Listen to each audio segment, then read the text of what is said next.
Devil May Cry Definitive Edition was developed by Ninja Theory and published by Capcom.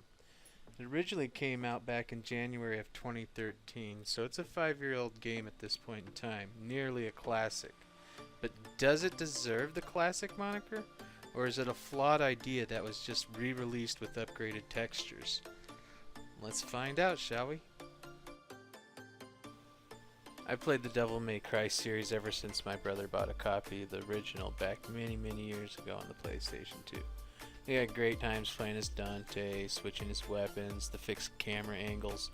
The action platformer puzzler was popularized by Resident Evil and capitalized on by Devil May Cry, both of which included the involvement of Hideki Kamiya, who worked as planner and director for Resident Evil 1 and 2 respectively. After the success of Resident Evil 2, Hideki was in charge of Devil May Cry, and his influence can be felt even in this iteration, released 13 years after the original. So it's easy to view the franchise with a familiarity that is held for similar games of the period, such as Metal Gear Solid or GTA. But this time, DmC wants to be different. See, DmC is going into prequel territory, a look into how Dante and his brother Virgil came into being, while also trying to explain why the DmC universe is set amongst demons and angels living with humans. It will try very hard to explain it all, though did it ever need any explaining? It's still gonna try as hard as it fucking can.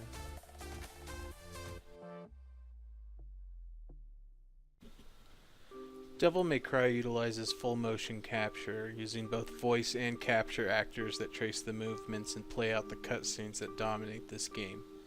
The facial animations are top-notch, another testament to facial tracking. We all know a computer can try to imitate the mouth of people, it just looks like it was trying, and it usually looks fake as fuck. By using real actors for all the characters, it at least saves itself in that. And though the cutscenes are hokey, at least the faces don't look all fucked.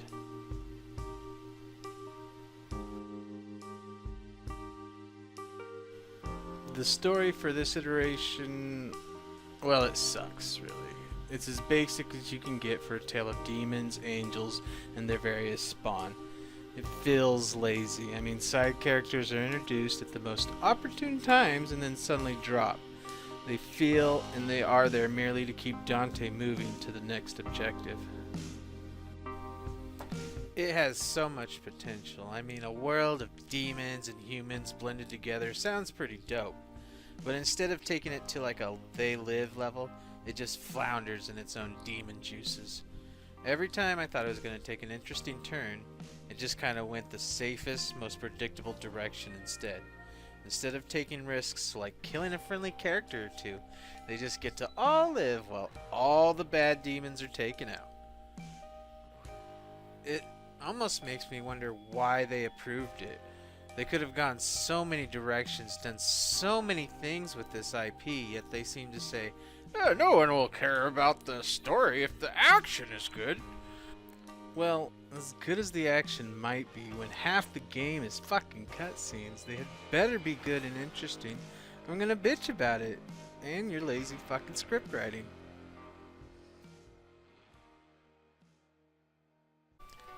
Here's my take on the story. Many years ago, Tom Hanks became the mayor of the city, where him and Glenn Close would fuck while watching Tom Brokaw on the news. Dante also fucked a lot. But one day he was found and hunted by Tom Hanks.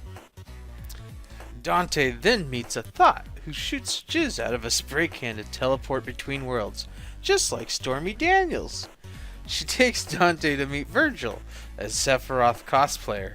Dante learns that Virgil is his bro, and that his dick is bigger than his brother's. Dante also learns that Tom Hanks ate Dante's mother's heart, so he's a little sore about that. Dante starts wanting to fuck the thought as she sprays cum on the floors and walls, teleporting Dante in between limbo and reality. Dante defeats the Queen Worm at the Slurm Factory from Futurama, kills Tom Brokaw during his broadcast on Newsworld, and meets the orc from Bright, who gives him a piece of his mind, all in the same day. What an adventure!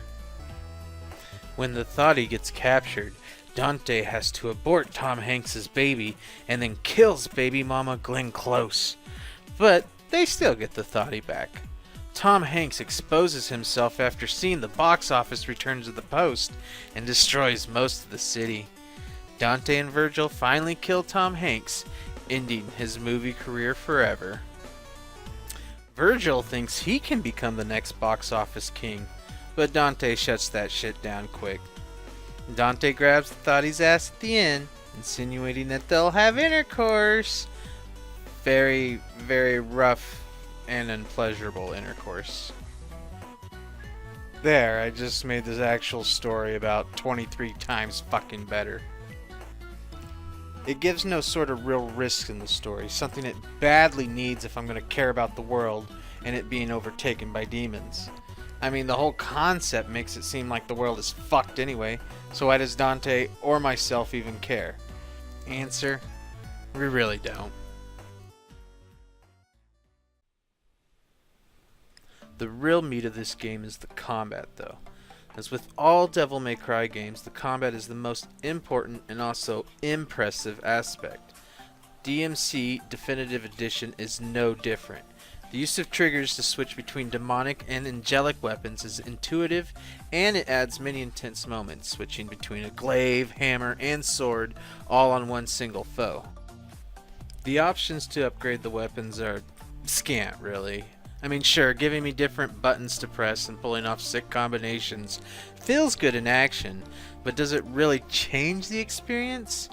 Not really. It feels like I have to switch these weapons instead of wanting to switch them. It needed some more variety through the upgrades. Something that at least makes the combos look as though I've upgraded them. Fuck, throw me a fucking laser effect or something here. And for some fucking reason, they wanted to put way more platforming into this game than was necessary. It almost feels like 50% fighting, 50% platforming, and then 80% cutscenes. And we haven't even discussed Dante's true enemy, the fucking camera. If you're gonna have a game with tight combat or high-flying platforming, you better have a good fucking camera that knows how to track your character, not how to snap all the fuck around and end up killing you because of an ill-placed movement or jump. The soundtrack is okay too. You know, some techno, some heavy metal by this one band, Comba Christ. Yeah, their name should tell you all you need to know, along with the title of their hit album, What the Fuck Is Wrong With You People? And by throwing the term Definitive Edition here, it seems like this was all they had. There is some of Virgil's side quest DLC, but I don't really give a fuck about that asshole. I mean, at least with Dante I care because he is the tragic anti-hero.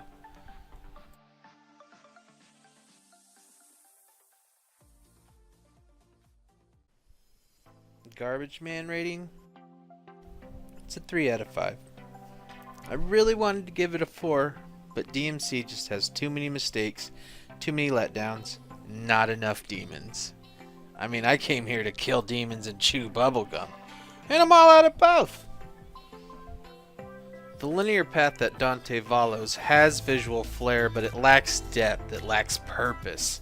Cool triple S combos are radical, sure, but what the fuck do they do for me? Nothing.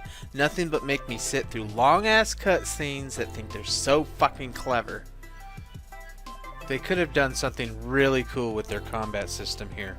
Maybe implement it into an open world of the city, allowing Dante and Virgil to slowly take the city from Tom Hanks and turn the staged enemy encounters into waves and waves of hundreds of demons. Maybe a take on the Koi Dynasty Warriors crossed with the Grand Theft Auto open world formula might have taken this to a solid 5, especially with the current combat system. As it stands, DmC Definitive Edition is a nice addition to the franchise, but it doesn't take it anywhere further and it doesn't give any hope for the future.